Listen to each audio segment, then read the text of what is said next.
Mas é baseado nesse livro, Whole30, que é um best-seller do New York Times. Aqui nos Estados Unidos, essa dieta ela é super conhecida.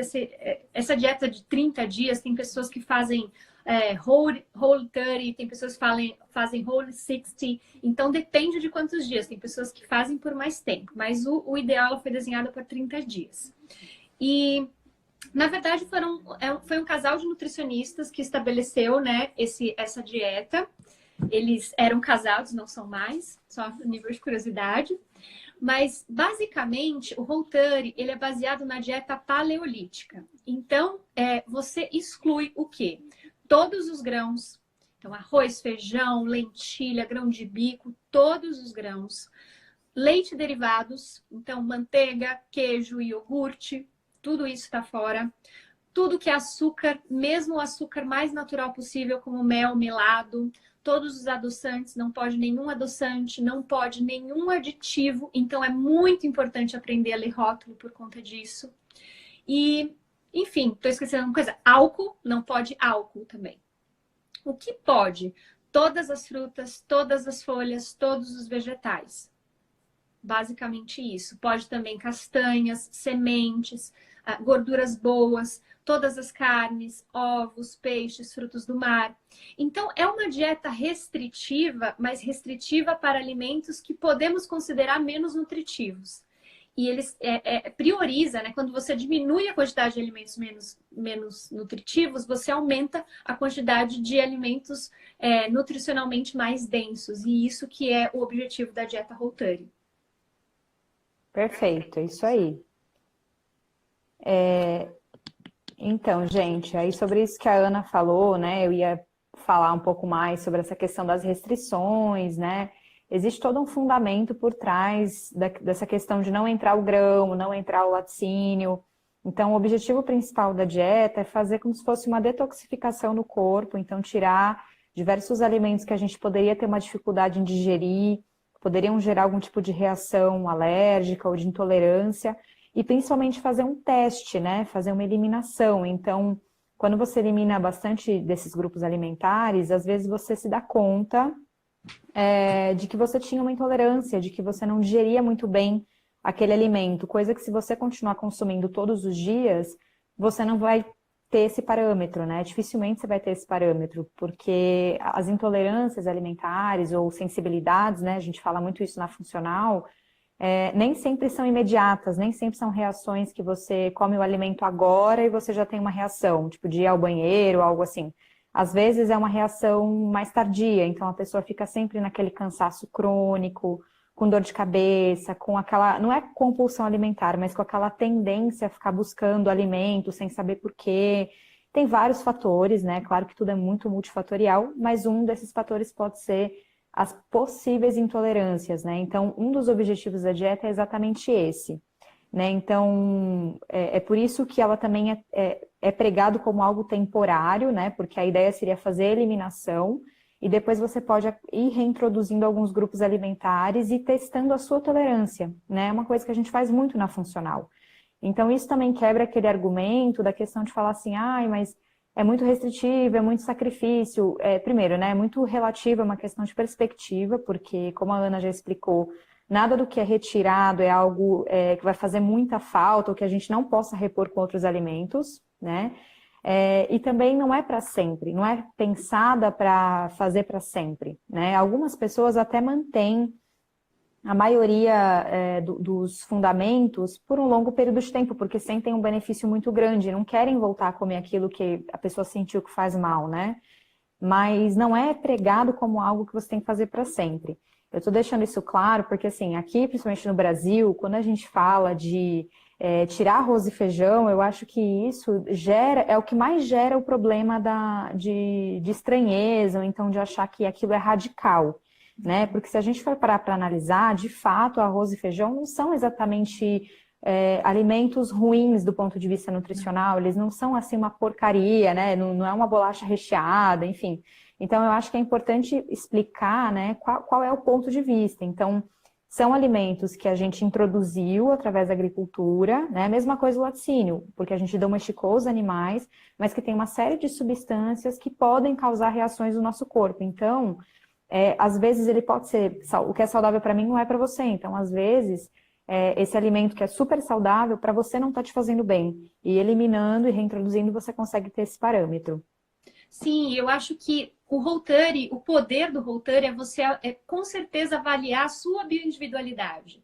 Porque quando você Uhum, analisa estudos clínicos, é muito a maioria, a média da população. Isso não quer dizer nada para você. Então, quando você faz uma uhum, dieta de eliminação, eliminando os principais gatilhos de sintomas de intolerância, como você falou, que não necessariamente é um sintoma gastrointestinal, né? Porque quando a gente fala, eu tenho intolerância a um alimento, a pessoa fala, mas eu não fico enjoada e eu não fico com dor de barriga. E não, o alimento ele está muito além disso. Eu, com o primeiro Whole30, eu descobri que alguma coisa que eu eliminei me causava bolinha na pele. Uma coisa que eu sempre tive, eu uhum. achei que eu nasci assim. E não é. É o alimento. E se o alimento ele está causando algum sintoma, é porque o seu corpo ele está respondendo a ele. Então, isso que é o poder do Whole30, é você fazer um experimento com você. Basicamente isso. Isso, exatamente. Gente, é basicamente isso o objetivo, né? As pessoas falam muito da questão do emagrecimento, mas ele acaba não sendo o foco desse tipo de desafio. E, inclusive, eles até falam que é interessante você não ficar se pesando durante os 30 dias, né? Que você pode fazer antes e depois, mas durante é interessante você evitar. Exatamente para você não ficar com essa questão de ficar pensando em emagrecimento. E outra, gente, aqui no Brasil também, acho que acredito que nos Estados Unidos também, foi muito difundido nos boxes de CrossFit. Então, você imagina, pessoas fisicamente ativas que nem sempre estão buscando emagrecimento, às vezes estão buscando desempenho no esporte e tudo mais, fazem o Whole30. Whole30. Eu tenho dificuldade de falar. O Falou Rolê certo. 30. Então, eles fazem isso e, inclusive, dá para você fazer para ganhar massa, para aumentar peso, né? Se você ingerir bastante comida, se você ingerir bastante das raízes, das gorduras boas, comer uma quantidade considerável de proteína, pode ser até que você ganhe peso. Então, é um mito também achar que isso é uma dieta de emagrecimento, porque não é necessariamente uma dieta de emagrecimento. Sim, o emagrecimento ele acaba vindo como consequência quando você tira o que você come demais, porque o emagrecimento ele vem dentre várias vertentes, mas uma delas é déficit calórico. Então, se você tira um alimento que você consumia em excesso, e é muito fácil você consumir em excesso alguma coisa que seja feito de farinha, alguma coisa que Uhum. tenha açúcar, que tenha adoçante, uma sobremesa com xilitol, que o povo da low carb adora. É fácil você fazer esse bolinho de micro-ondas todos os dias.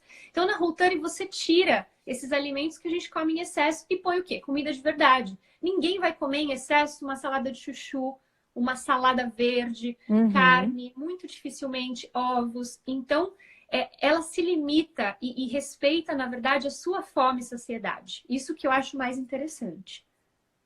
Isso é super interessante também de pontuar. Que assim, gente, não é para passar fome. Eu acho que as Não. pessoas se assustam com a restrição, né? Ai, meu Deus, mas o que que eu vou comer agora? Não sei o quê. Mas eles não entendem que o lado mais interessante desse tipo de estratégia é você não ter a limitação da quantidade. Porque você já está tirando um grupo alimentar muito grande, né? Como você já falou, alimentos que a gente costuma se exceder, outro que é um ponto que muita gente também se excede é laticínio. É um queijinho aqui, é um creme Exato. de leite ali, e acrescenta bastante caloria, né? As coisas feitas de trigo. Então, se você já está tirando essa principal fonte, você não precisa também restringir caloria, né? A um primeiro momento, né?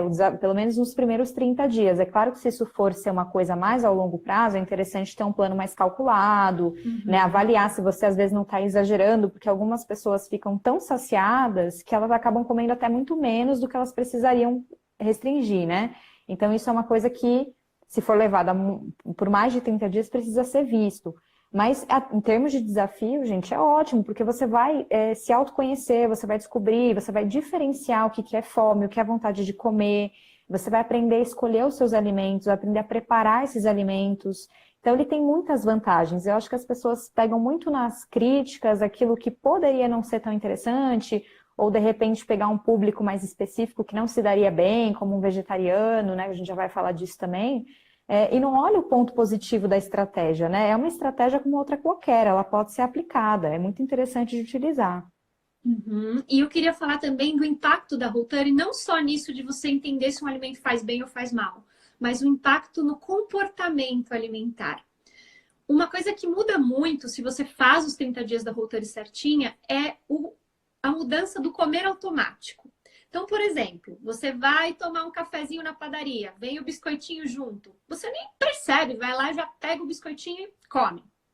Ah, tá passando Uhum. aqui tal coisa, ah, tá sobrando esse pedaço de bolo, vou comer esse pedaço de bolo. Foi na casa de uma pessoa, nem tô com fome, mas quer saber, eu vou petiscar esse lanchinho? Ou foi na sala, uma sala de espera no aeroporto? Ah, tem aqui esse pão de queijo, vou comer. Então, esse Uhum. comer automático, ele é repensado nesse desafio Rotary, porque como exige um planejamento, ele é restritivo quando você come fora, porque as ofertas que a gente tem fora de casa é tudo farinha, é tudo processado, é tudo com muito açúcar. Então você fica sem opções. Então você tem que bloquear esse comer automático. Você tem que pensar mais e se planejar mais. O que você vai comer? Então, eu acho que esse impacto no comportamento, ele é fundamental. Porque você vai perceber que você não precisa comer o tempo todo. Que o comer o tempo todo é um hábito mais do que uma Uhum. fome, mais do que qualquer outra coisa. Diferente da fome emocional, que é quando a pessoa ela tem algum vazio ou algum problema psicológico ou estresse e ela procura um alívio imediato na comida. E o problema disso é que toda vez que a gente tem algum problema, a gente vai lá e come um chocolate, o nosso cérebro libera dopamina, porque o chocolate é bom, serotonina, e o nosso cérebro Uhum. ele cria um circuito neuronal que ele aprende. Puxa, ela estava mal, comeu chocolate e ficou bem, resolveu. Isso cria um hábito. Então, Uhum. toda vez que você buscar conforto na comida, o seu cérebro vai entender que você resolveu, porque você se sentiu melhor. E na verdade, você não resolveu o problema, você não preencheu o Uhum. vazio, você não tratou a causa raiz, mas o seu cérebro está estabelecendo conexões que sempre você precisa de um docinho. E aí é aquela situação: ah, eu faria qualquer dieta, mas eu não consigo parar de comer doce. Então, no Voltare, você também aprende a dosar isso. Você precisa buscar outras recompensas imediatas, porque a gente precisa Muito disso, bom. né? Senão a vida seria muito difícil se a gente não tivesse recompensas imediatas. Mas toda vez isso ser o açúcar ou ser uma comida pesada, uma comida que não vai te nutrir, não vai nutrir suas células, isso vai te fazer mal a longo prazo. Então, esse efeito comportamental é muito importante, além de ter que aprender a escolher melhor. Então, é muito fácil você cozinhar quando você pode encher de creme de leite, encher de manteiga, encher de queijo, colocar farinha disso, farinha daquilo e maisena. É fácil você cozinhar assim. Então agora você no roteiro o desafio é: como eu vou fazer uma salada de chuchu ficar gostosa? Como eu vou refogar uma abobrinha e vou fazer ficar gostosa? Vai ser no forno? Vai ser grelhado? Vai ser na air fryer? Enfim, então, isso também vai te dar mais skills, habilidades para você implementar na sua cozinha. E isso é muito legal. Muito, muito bacana. Acaba com aquela questão de sair de casa desprevenido, né? Quem for fazer um desafio desse, se sair de casa e não pesquisar o que tem para comer, se tem um restaurante adequado perto do trabalho, ou então levar a sua própria marmita, que é melhor ainda, vai ficar na mão, né? Aí realmente vai acabar passando fome, porque não vai ter opção, né? Ou vai furar o desafio. Então a pessoa se condiciona a pensar mais, né? A pensar duas vezes. E isso que você falou da culinária também é muito legal, porque eu acho que também tem uma certa mística de que para se alimentar bem ou para fazer uma dieta, a gente tem que ficar fazendo um monte de receitinha fitness. Então, ai, agora eu não como mais esse pão para trocar pelo pão tal, pão paleo, pão. Gente, na época do paleo não tinha pão, pelo amor de Deus. O povo fica querendo inventar moda, fazer pãozinho, bolinho, e nesse tipo de desafio, uma das coisas que é muito importante é comer a comida. Não é para ficar. Claro, você pode fazer uma receitinha ou outra, tornar aquilo mais saboroso, mas a ideia não é ficar inventando receitas para você fugir de você encarar isso. Porque alguém que está muito dependente de receita, de tudo quanto é coisa, de tudo quanto é bolinho, pãozinho, frango, não sei de que jeito, é porque a pessoa não está com o paladar limpo, ela não está com a Exato. cabeça boa para isso, entende? Então, assim, é muito importante isso, vocês tirarem essa coisa de, eu fico dependente de uma receita para eu substituir. Não, pão não tem substituto, gente. Não é Assim algo que como se você queijo. tirar, Nada substitui queijo, né? você não precisa substituir, tipo, né? As pessoas têm muito essa visão, mas se eu tirar o leite, eu substituo pelo quê? Não, gente, o leite não tem tanto nutriente quanto as pessoas imaginam. Tudo que tem no leite tem em diversos outros alimentos, só que a gente não faz essa conexão, né? Porque, obviamente, o leite é uma coisa que você bebe, então você não vai associar que, sei lá, sardinha também tem cálcio, porque para você não tem nada a ver uma coisa com a outra. Gergelim, né? Enfim. E até uma discussão que surgiu hoje no grupo, né? A Catarina, até ela tá aí, ela falou, poxa, mas eu li no livro que não pode fazer panqueca. E agora? Como é que eu vou fazer? Como é que não pode fazer receitinha? Realmente o livro, ele fala, não é para você ficar fazendo as receitinhas, é exatamente o que você falou. Mas o que eu sugeri para o grupo, porque eu já fiz o Routari e por experiência própria, é melhor você fazer uma receitinha com ingredientes permitidos do que você furar e comer uma coisa nada a ver. Então, sim, nesse sentido, sim. Para o grupo, eu falei, se é importante para você ter uma panqueca de ovo com banana e canela de manhã, ok. Tudo bem. O problema é quando você está consumindo além do que deveria consumir. Então, para esse grupo, eu abri exceção. Ok, receitinhas são, sim, permitidas, mas vamos aprender a comer comida. Nada impede você fazer a banana na frigideira com óleo de coco e umas nuts por cima, né? Sim, receita simples, né? Para dar, igual você falou, né? Para dar uma variada, né? A pessoa tem muita necessidade, ok. Mas eu acho que às vezes as pessoas têm essa visão do eu preciso substituir o pão por um outro tipo de pão, ou o leite por um outro tipo de leite. E a ideia do desafio não é você buscar um substituto parecido. A ideia é você mudar, né? Por isso que é um desafio, né? E por isso que tem o seu grau de dificuldade, né? Então não tem, assim, tanta facilidade, assim, tudo fácil. Mas também não é do outro mundo, gente. É só a gente quebrar um pouco alguns paradigmas na nossa cabeça. E também, outra coisa que eu achei legal você falar, abordar a parte do comportamento, porque justamente é outro mal-entendido, né? Que, mas vai ficar muito restritivo, a pessoa vai ficar compulsiva. Gente, a pessoa vai ficar compulsiva se ela consumir uma quantidade de alimento muito pequena, né? E aí, obviamente, o corpo dela vai sofrer demais, porque ela já está fazendo uma restrição energética. Aí ela come menos ainda. Então, assim, é por esse motivo. Ou porque às vezes a pessoa tem um problema prévio, né? Um problema de comportamento, que ela precisa trabalhar, né? Mas assim, é um mito achar que esse tipo de desafio piora o comportamento. Eu acho que a sociedade que a gente vive é a pior coisa que tem para o comportamento alimentar, né? Porque as pessoas estão o tempo inteiro te incentivando a comer e o tempo inteiro te cobrando para você emagrecer. E quando você tenta fazer alguma coisa, né? Tipo, entrei no desafio tal. Nossa, você tá louca, você vai ficar doente, não sei o quê. Só que muito quando restritivo. Mas se você vai todos os dias comer no McDonald's ou então ninguém no fala Outback, nada. Ninguém fala nada. Ninguém fala normal. nada. Então, é normal, exatamente. O Diego tá perguntando qual é o mal de aveia e ovo. Ninguém falou mal de aveia e ovo aqui. Tanto que o ovo ele é permitido no Routari e a aveia não é por ser um grão, mas não tem nada de mal. Com nenhum alimento individualmente é mal. Né? Isso é importante a gente esclarecer. É que no início a gente explicou o porquê, né, da retirada dos cereais e dos lácteos, então como a live vai ficar gravada, dá para assistir de novo esse pedaço. Mas não é ainda deixei bem claro, né, que não é porque os alimentos que são retirados que eles são ruins necessariamente, né? É porque tem a característica do desafio, tem toda uma questão teórica e técnica por trás disso, né? E, claro, o livro também traz mais detalhes, né? O desafio que a Ana está fazendo, então também quem quer se aprofundar precisa ler um pouco mais, né? Sobre toda essa... É uma linha de pensamento, né? Não deixa de ser uma linha de pensamento. Essa parte de paleo, enfim, é uma forma de explicar a alimentação humana ao longo do tempo, né? E por que de cada restrição. Então tem um motivo, né? É que a gente, para não alongar muito, a gente só deu um resumo mesmo por cima. Sim, foi só uma pincelada. Então, mas basicamente a dieta paleo, ela é antes da agricultura. Então os grãos não entram por conta disso.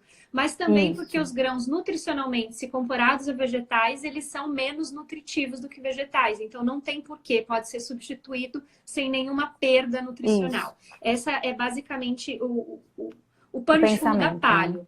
E é importante também dizer que eu fiz uma adaptação nesse desafio, porque muitos vegetarianos e muitos veganos me procuraram falando que queriam participar pelo desafio de mudança de hábito, mas entrar num desafio desse e não consumir proteína animal, e aí eu já achei que seria muito.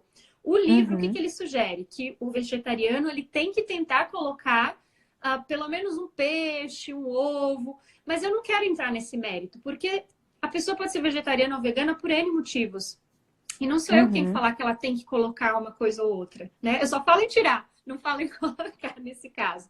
Mas o que eu propus para os vegetarianos é que eles fizessem o Whole30 deixando grãos integrais e excluindo as farinhas de grãos. Então, já é uma fonte vegetal de proteína que já não fica tão nutricionalmente pobre a dieta. Isso, isso você está falando mais no caso dos veganos, né? Porque se a pessoa ainda come os ovos, se ela não tem problema com isso, é mais uma opção, além dos grãos que você mencionou. Eu também, quando eu oriento a fazer algo semelhante, a um tipo de dieta assim com essa característica para vegetariano, eu deixo os grãos integrais, eu peço para evitar a soja, né, também. E eu coloco alguma proteína em pó mesmo para completar as necessidades, principalmente se a pessoa faz atividade física, né? Para ela não ficar em déficit proteico, porque querendo ou não, se a gente tira uma parte dos grãos, a gente tem esse déficit. A gente pode ter, né? Se a gente não cuidar direitinho. Então é uma opção. Para quem consome os ovos, né? Tem os ovos. Eu não diria os lácteos, porque lácteo não entra no Roll30, né? Mas tem os ovos. E se a pessoa é bem fisicamente ativa... Para a pessoa meio que estabelecer quais são as regras que ela vai estabelecer, o que funciona para ela. Então, se para um vegano, um vegetariano, colocar ali uma fonte de laticínio por dia é o que funciona. Então, eu pedi para estabelecer as regras, porque é mais um exercício de disciplina. Então, se você tem a regra e você se compromete a seguir essa regra do jogo por 30 dias, você exige disciplina. Então, eu quis que os vegetarianos ficassem mais livres com relação a isso. E eu permiti grãos até para vegetarianos, porque o ovo, como única fonte de proteína, em todas as refeições fica muito cansativo. Então, eles também eu coloquei que podem fazer a parte com os grãos. Mas eu tenho uma amiga vegetariana, uma cliente vegetariana, a Laura, que ela não tá colocando grãos, e ela é vegetariana. É uma opção dela. Então, ela entendeu o contexto do Whole30 e ela quer fazer o desafio para ter melhores resultados mais aparentes fisicamente, tirando os grãos. E ela come ovo, tá tudo bem. Então, é uma escolha pessoal. Isso, é uma boa. É sempre interessante a gente ter essa visão de adaptar também um pouco as coisas, né? Eu acho que nada que é ao pé da letra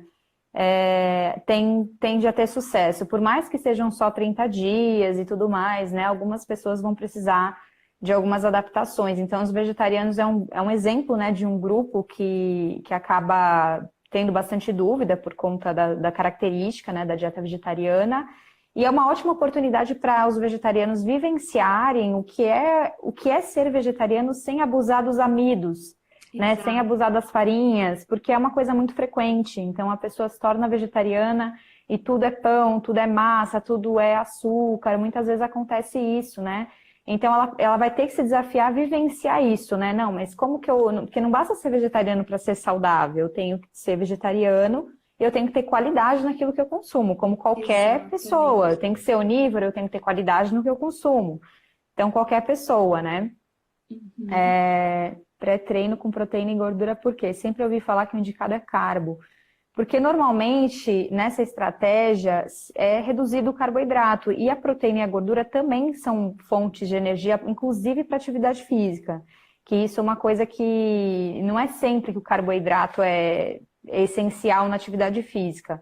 O carboidrato vai fazer muita diferença quando for uma atividade física de mais longa duração ou uma atividade mais intensa, um objetivo de uma performance. Mas, em geral, as pessoas interessadas fazem por uma questão de estilo de vida, por uma questão de saúde. Então, nesse caso, a gente pode usar, assim, gorduras boas, né? Inclusive o TCM também, que é uma coisa industrializada, que eu acho super interessante, porque é só o lado bom, vamos dizer assim, do óleo de coco, é um ótimo pré-treino, né, para quem está no World 30, né? Sim, e a indicação ideal, eu tenho estudado bastante a nutrição para o esporte, e o pré-treino ideal é um que contenha proteína, gordura e carboidrato. É o ideal você fazer uma combinação. Então, você pode fazer uma vitamina que contém essas 3 fontes de macronutrientes, porque você precisa dos 3 ao longo do exercício, é mais completo. Então, a gente sempre fala, precisa de carbo, precisa de carbo. Precisa, mas também precisa dos demais. E não é proteína só pós-treino, também pré-treino. É a Isso, pergunta eu da gosto Ximena, ela tá bastante. no grupo também. Tem mais perguntas, gente? Se vocês quiserem mandar. Tá todo mundo muito quieto. Acho que o pessoal foi E uma entrando. coisa que a gente tinha comentado é se você achava que quem não deveria fazer o desafio. Para quem esse desafio é assim, nem tente. E eu refleti sobre isso e, na verdade, assim, eu acredito que quem tem a tendência a comer de menos, então quem tem anorexia, não seria interessante. Então, pessoas com problemas por alimentares, como anorexia, bulimia, eu acredito que já não vale a pena entrar, porque como é uma dieta que você restringe grupos alimentares, se a pessoa ela já come de menos e tende a não comer nada, ela vai comer menos ainda. E acredito que não seja interessante. Mas para todo o resto da população, inclusive gestantes, pessoas amamentando, idosos, todo mundo pode fazer essa dieta, porque essa dieta ela prioriza alimentos com alto valor nutricional. Então, atum enlatado pode, porque é peixe, pode sim, não tem problema. Então, a gente foca muito no que não pode, né? Nas restrições, mas esquece de olhar a janela de alimentos que nós podemos consumir. Isso aí, Ana.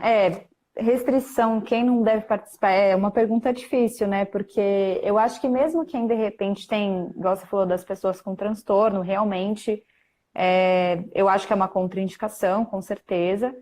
E de repente, assim, alguém que tem alguma patologia, que está fazendo uso de medicamento, não é que é uma contraindicação, mas se você está usando remédio para baixar a glicemia, né, para baixar a pressão, é uma dieta que vai tender a fazer a sua glicemia baixar mais ainda, né? E a pressão também, porque a gente desincha muito nesse tipo de dieta. Muitas pessoas Então deixam de precisa tomar remédio para pressão por conta da por causa dieta. disso, mas assim, é só um alerta que ela Sim. pode gerar um mal-estar, né? E aí você, de repente, vai precisar conversar com o seu médico para ajustar esses medicamentos. E aí a gente sabe que entra numa questão de que aí talvez alguns médicos vão acabar contraindicando, vão falar A mal, maioria dos então, médicos não tem o menor conhecimento de dietas de eliminação. Se não for um médico funcional, ele não vai sim. saber e ele vai falar para não fazer.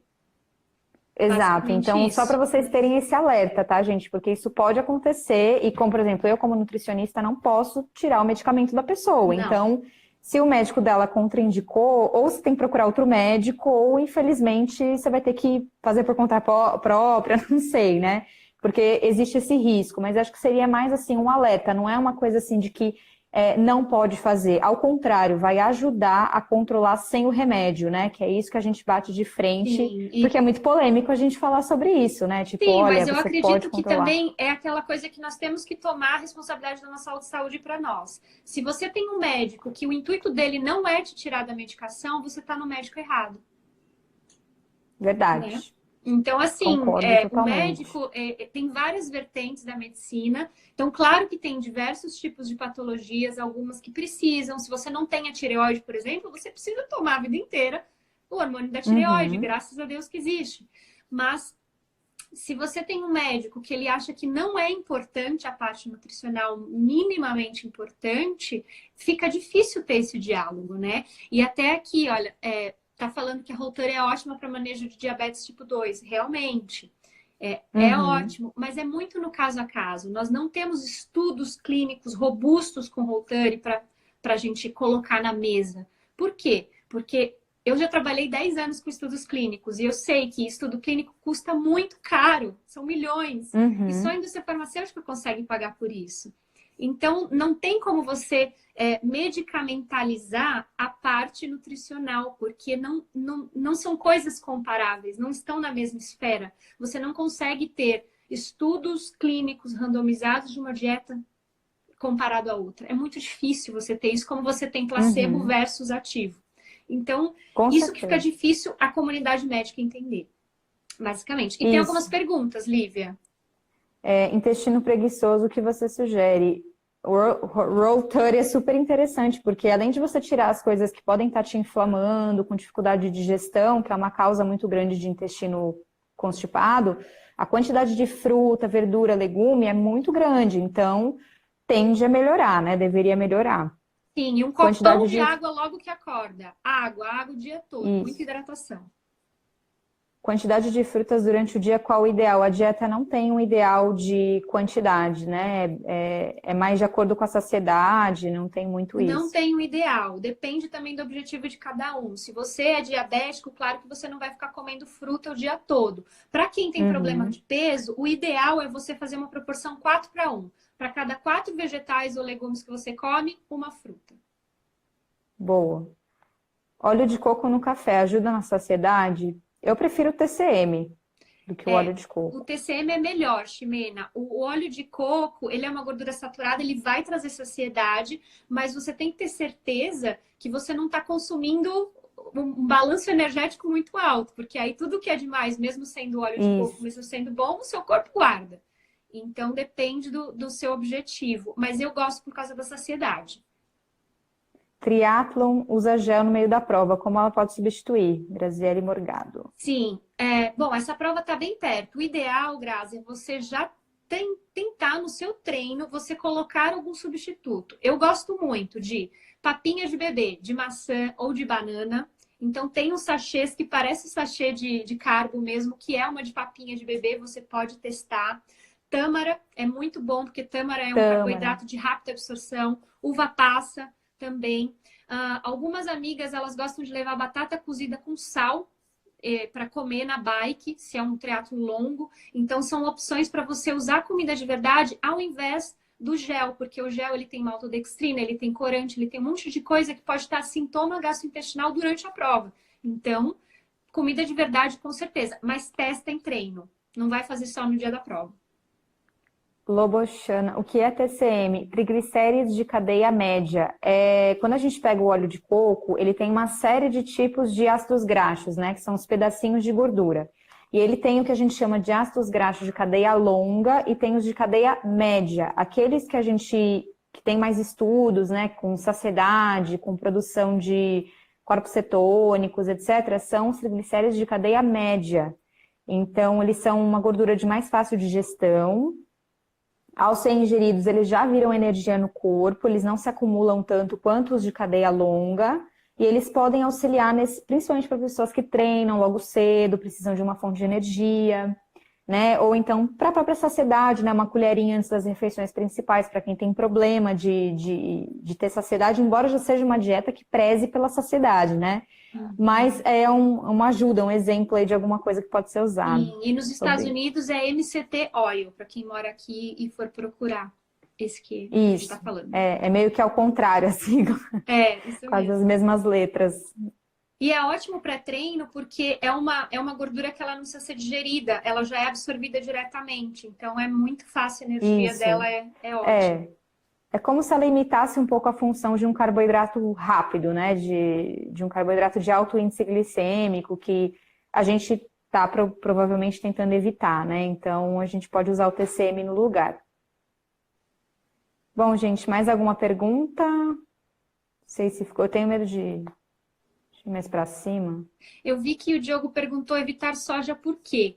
Na verdade, a soja, a proteína da soja, ela mimetiza a proteína do leite. Então, se o intuito é eliminar por um tempo para a gente saber se você reage ou não, não faz sentido eliminar o leite e não eliminar a soja. Porque quem reage a um, muito provavelmente reage ao outro. Então, por isso que se elimina a soja também. E também tem a questão da soja ser transgênica, que já é uma outra discussão.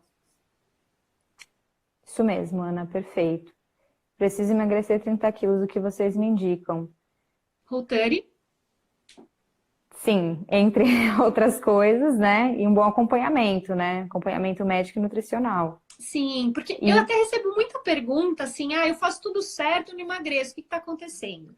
Primeira coisa, O que é fazer tudo certo? Porque se você estivesse fazendo tudo certo, o seu corpo não estaria acumulando excessos. Então, a dieta que você está fazendo, que você considera tudo certinho, ela não está servindo para a sua fisiologia.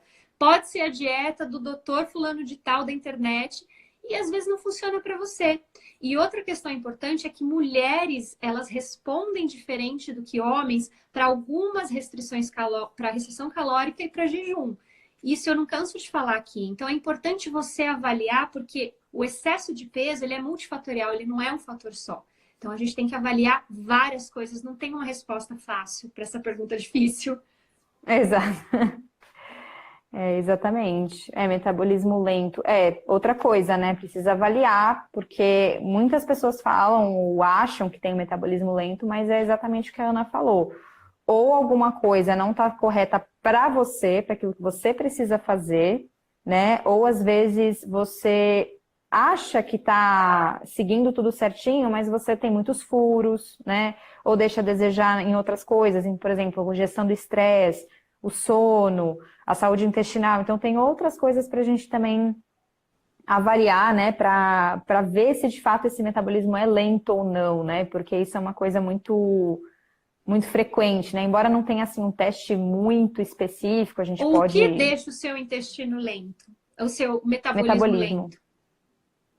Né? Se você tem uma disfunção mitocondrial, né? você faz exercício, que a primeira coisa para você acelerar exercício, metabolismo é você fazer exercício. Você faz exercício? Então tem que saber tudo isso, né? A gestação que ela citou não interfere em diminuir o metabolismo. Ao contrário, a gestação é um momento que a mulher está gastando mais energia, depois na lactação gasta mais energia ainda, então não seria uma justificativa também. Eu sei que a gestação e o puerpério, principalmente, é um período muito difícil para a mulher ter uma rotina. Então, a gente dorme mal, não consegue fazer exercício, não consegue estabelecer uma rotina. Então, assim, ter filho ganha peso mais por conta disso, do lifestyle que vem depois relacionado a isso. Mas o ideal é, depois de um tempo, já tentar entrar numa rotina adequada. Sim. Tem problema fazer os vegetais no azeite? Não. Óleo de coco é melhor nutricionalmente, tanto faz. Eu prefiro o azeite. Eu também prefiro o azeite. Concordo com a Nutri. E Lívia, gente, como que fica tem mais após alguma o desafio? coisa? Você quer falar sobre isso? É mesmo. A gente ficou de... Só pra gente ir encerrando aqui, tá, Isso. pessoal? Se tiver mais alguma pergunta perdida aí, a gente pode responder. Mas depois, né? O que fazer? Então, assim... a maioria dos fundamentos vocês podem manter como um estilo de vida, né? Porque ninguém precisa, não existe carência de farinha branca, de açúcar, né? Isso não é algo que vai fazer falta, né, pro corpo, vamos dizer assim. Então, isso vocês precisam manter. Quanto aos alimentos que eu considero também como nutritivos, então grãos, né? A gente citou a questão dos vegetarianos, laticínios. A ideia é fazer uma reintrodução gradual. Então, você pode escolher um grupo, mais ou menos por semana, e você fazer um teste, né? Então, aquele que você, por exemplo, vai reintroduzir os feijões. Aí eu fiquei por alguns dias. Não deu reação? Ok. Reintroduzir um laticínio. Aí eu fiquei por alguns dias, 3, 4 dias, não deu nenhuma reação? Ok. Mas assim, gente, via de regra, especialmente os lácteos, eu sou um tipo de nutricionista que eu não indico como rotina, né? Para a maioria das pessoas, mas muito pelo meu público, eu não atendo pessoas saudáveis, tá? É muito difícil uma pessoa vir muito saudável no meu consultório, querendo perder meio quilo e querendo... Isso quase não me acontece. Então, eu quase sempre preciso diminuir o excesso, até porque ele toma o lugar de outros alimentos nutritivos, né? E coloco muito como uma exceção, né? Eu não deixo isso todos os dias, né? 3 vezes por dia, como é indicado. Então, você pode pensar em porções por semana, né? Então, de repente, olha, se eu comer lácteo dia sim, dia não, eu percebi que tudo bem para mim. Ou não, eu preciso de um intervalo maior, eu preciso de 2 dias de intervalo, né? Porque para mim fica melhor. Então, são testes que vocês podem fazer, né, de reintrodução.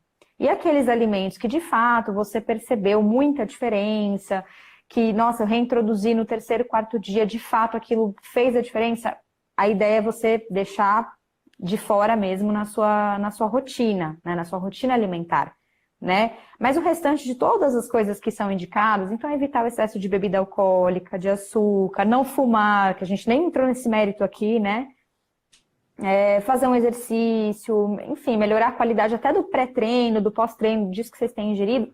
Isso vocês podem manter para assim, para a vida, entende? Isso não é algo que, agora eu preciso voltar para o que eu fazia totalmente desregrado. Então, é muito assim também quebrando aquela coisa de que, eu terminei uma dieta restritiva, eu vou reganhar tudo, eu vou voltar para o zero. Você vai voltar para o zero se você fizer como você fazia antes. Se você mantiver pelo menos o fundamento básico, né, mesmo que não seja integral, mesmo que você faça uma adaptação ou outra, você não vai voltar para o zero, né, gente? Então, assim, fazer essa autoanálise, né, e fazer essa reintrodução gradual. Acho que essas são as dicas que eu dou. Aí a pergunta sobre banha de porco. Banha de porco é uma questão complicada. Teoricamente, sim, né, porque é uma gordura natural, enfim, que vem do animal. Mas eu recomendo que você olhe direitinho a procedência dessa banha de porco, porque o que tem de banha alterada, que tem adição de outras gorduras, misturado com gordura hidrogenada, isso acontece. Vai saber o que esse porco comeu ao longo da vida dele. Então, geralmente, os animais são submetidos a consumir ração. E aí, qual que é o sentido, né? Eu estou tirando grão, mas eu consumo banha de porco do animal que comeu ração. Então, assim, se a procedência for boa, ok. Se não, é melhor ficar no azeite, no óleo de coco, tá muito bom. Exatamente.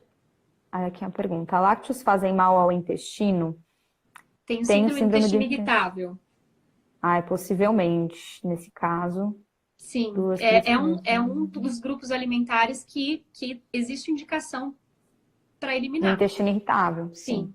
Sim. Não só pela questão da lactose, né? Que as pessoas também confundem muito. Isso também, gente, daria uma outra live, né? Se a gente começar a falar de lácteo aqui, a gente fica até amanhã, não dá. Tem que fazer uma live só de lácteos, porque é só de lácteo. É muita dúvida. Mas as pessoas confundem muito, né? A lactose com a proteína láctea. Porque a questão de eliminar o grupo dos lácteos não tem a ver com a lactose, tem a ver com a proteína do leite. Porque a lactose, a gente tem produtos sem lactose no mercado. Então, não é exatamente essa a questão, mas às vezes a pessoa reage à proteína. Inclusive no intestino irritável. Isso, inclusive no intestino irritável, porque assim, a lactose, ela vai dar aquele sintoma mais imediato, talvez, né, que a gente falou no início, que é aquela coisa mais clássica, né? Eu sinto diarreia, mas a proteína láctea mal digerida também pode gerar esse problema, entende? Então, por isso que é importante eliminar o grupo, né? E aí depois você reintroduz aos poucos, um alimento por vez, fica mais ou menos uns 3 ou 4 dias, vê a sua reação. E às vezes é diferente, a reação que a pessoa tem do leite in natura para o queijo, para o iogurte, é totalmente diferente, porque os alimentos estão numa composição diferente, né? Então, eu sempre recomendo... A forma estrutural da proteína, do leite, da caseína, ela varia de acordo com o tipo de queijo, com o tipo de manteiga. Isso. Se a vaca que gerou aquela manteiga, ela comeu pasto, se ela comeu ração. É um mundo, é uma via láctea de coisas para falar.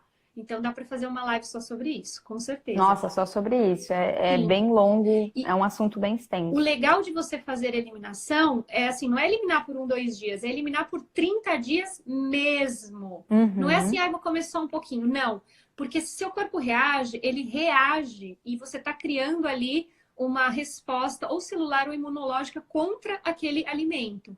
Então, qual que é o segredo desses 30 dias de eliminação e de qualquer dieta de eliminação? Você fica 30 dias sem se expor a esse alimento potencialmente que você reage. Quando você for exposto novamente, você vai ter uma reação exacerbada, porque a sua defesa foi lá para o chão, porque você não estava mais em contato. E essa reação exacerbada te faz reconhecer que você realmente reage àquele alimento. Então, esse é o truque. Tanto que a eliminação ela não é importante pela eliminação em si, mas o passo a passo da reintrodução é mais importante ainda. Perfeito, é exatamente isso. E aí o tempo que é indicado tem relação também com o tempo de renovação das células imunológicas. Então, principalmente as IgGs, que estão mais relacionadas com esse tipo de reação, né, que é uma classe de imunoglobulina, e outras células, elas têm uma meia-vida de 20 dias, algumas de 30 dias. Então, se a gente fica menos do que isso, não vai adiantar para nada, porque eu não tenho como renovar essas células, né? Formar células novas para ela tomar contato com aquilo e ver se ela vai atacar ou não.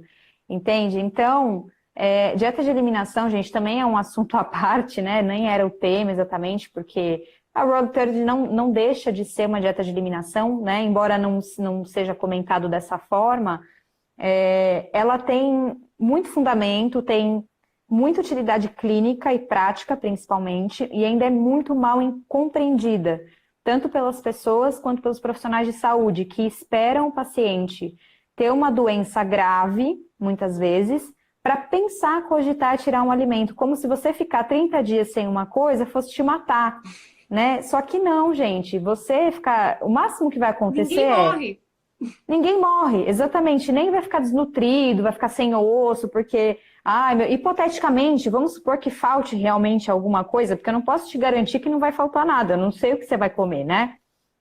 Mas assim, a pessoa foi lá, ficou os 30 dias. Gente, se não der certo, você volta a comer o alimento, e aí boa sorte, ok, sabe? Então assim, agora, e se der certo? E se for aquele alimento mesmo? E você passou a vida inteira tomando remédio para um problema, quando na verdade você tinha uma reação, entende? Então, a ciência e a medicina moderna, muitas vezes, óbvio, tem muitos aspectos positivos, né? Acho que tem avanços, ok, mas eles ignoram isso, porque eles são muito cartesianos. Ah, não, você só tira o leite se você nasceu alérgico, se você não nasceu, você não é alérgico. Quem falou isso? Ah, mas não tem um exame para provar. Gente, sim, existem alguns exames que direcionam, se a gente for entrar nesse mérito, sim. Muitas vezes eles podem nem vir com o resultado positivo ou negativo, porque tem muitas células envolvidas, não é? E o exame ele pega uma ou duas, Ele entende? pega só a resposta imune, mas não a celular. Exatamente. Então, assim, não tem muito como, mas eu fiz o exame e não deu. Dane-se, se você tem sintoma, o que interessa é a clínica, não é o exame. O exame pode dar lá que você tem alergia a, sei lá, abacate, mas você come e não te dá, você realmente eliminou, reintroduziu, não aconteceu nada. Tudo bem, entende? Então, assim, é isso que as pessoas não entendem. Elas querem ver a doença e querem que a doença tenha tal sintoma e tal tratamento. Senão não serve. Senão isso é crendice, isso é coisa do outro mundo, isso a gente inventou da nossa cabeça, né? E quantas pessoas saem beneficiadas? Tanto eu quanto a Ana vemos isso. E a pessoa que sai beneficiada, ela não quer voltar a comer aquilo nem a pau, nem que falem para ela que não tem nada a ver. Ela fala, mas eu tô tão bem, para que eu vou me ferrar de novo? Eu não Pega quero. uma pessoa que tem dores por conta de artrite reumatoide e tira o glúten dela, tira o queijo. Eu tenho uma cliente assim. Quando eu falei a primeira vez para ela, você não vai comer glúten e queijo, vamos tirar. Ela quase teve um troço. Mas quando ela viu que ela acordava sem rigidez nas juntas, sem dor, ela falou, vamos ver como é viver sem glúten e queijo, porque eu não quero mais viver com essa dor. Então Exatamente. É você avaliar, é você entender Exato. que é possível você ter sintomas por conta da alimentação. E Exato. assim, a gente escolhe com o paladar a comida, mas na verdade o seu corpo já faz uma escolha por você. O que você tem que fazer que é que vão te envelhecer. Exatamente, né? Porque assim, gente, o paladar a gente consegue moldar se a gente estiver disposto a experimentar, a temperar, né? Enfim, ou contar com parceiros, de repente tem alguém, um fornecedor que faz para você, a gente consegue. Agora, quando o nosso corpo não quer reconhecer aquilo como alimento, não adianta você querer insistir. Cedo ou tarde você vai acabar pagando o preço. E é isso que as pessoas pagam o preço diariamente. Esse dia eu estava até vendo uma reportagem que no Brasil, acho que tem uns 5 tipos de analgésicos e anti-inflamatórios, são os medicamentos mais vendidos no Brasil e provavelmente nos Estados Unidos também. Porque as pessoas sofrem de dores crônicas, de, sei lá, dor de estômago, dor de cabeça, e elas acham que aquilo é normal. Passam a vida achando que aquilo é normal. Né? E assim, gente, muitas vezes também esperam que o médico, principalmente, né, que é o profissional de mais prestígio, vamos dizer assim, principalmente no Brasil, ainda tem essa visão, não, mas ele falou que não tem nada a ver. Gente, vocês têm que se interessar pela saúde de vocês. Entrar em um grupo, por exemplo, se propor a fazer um desafio, se propor a comprar um livro, né, acompanhar as pessoas no Instagram e tentar e procurar profissionais com uma cabeça mais aberta dispostos a ajudar, dispostos a testar estratégias sem preconceito e buscar o que é melhor para você. Antes de você ir para o médico ou para qualquer profissional, você tem que buscar o que é melhor para você, porque quando você sabe o que é bom para você, é muito mais fácil para o profissional te orientar, né? Quando a pessoa já chega, por exemplo, de um desafio como esse, eu fiz, eu percebi isso, percebi aquilo, poxa, é muito mais fácil, eu só direciono aquilo que ficou faltando, vejo ali a adequação de algum nutriente, mas assim, o básico ela já fez sozinha, e isso não é um problema, né? Eu acho que é muito falado, não pode fazer desafio, é errado. Não, não é errado. Se você souber o que você está fazendo, não é errado, né? É muito bom para você, é muito bom você sair da bolha de ficar esperando que alguém vai te falar isso, porque a gente está aqui falando, né? A gente está aqui aconselhando, vamos dizer assim, né? Quem for ouvir, ok, né? Quem for quiser tentar, ok, né? Se você achar que isso é relevante para você. Mas nem sempre a gente vai escutar, gente, né? Eu mesma só fui aprender muitas coisas que eu sei hoje porque eu tive interesse. Nem foi tudo na faculdade, né? A faculdade me deu a base, mas muitas coisas eu tive que ter a curiosidade de ir atrás, porque se eu fosse esperar tudo da faculdade, eles iam falar para mim, tá, é assim e acabou. E não é assim e acabou, né? Então, assim, é isso que vocês têm que querer para a saúde de vocês, de questionar. Vocês podem perguntar para o médico, para o nutricionista, né? Vocês podem pesquisar, isso é bom, né? Então, assim, claro, né, tem que pesquisar e tem que chegar num acordo, né? Não é bater de frente, não vai chegar na pessoa falando, você está errado. Mas você vai conversar e vai falar, olha, eu pesquisei isso, eu tenho esse problema. Você acha que seria bom para mim? Né? Vamos tentar, vamos fazer, né? É isso, pelo menos essa é a minha linha de pensamento. Uhum. Sim, é que é muito aquela coisa, todo mundo quer ser cuidado, né, Lívia? E quando a gente tem uma doença, principalmente, ativa muito essa vontade de, eu quero que alguém resolva o meu problema. Mas com a saúde, você não pode impreterivelmente colocar nas mãos de um médico, porque você precisa ter responsabilidade com isso. Se você não tem, você acha que você tem que ser cuidado, alguém tem que aparecer com uma pílula mágica, seja nutricionista, seja fisioterapeuta, e não é assim.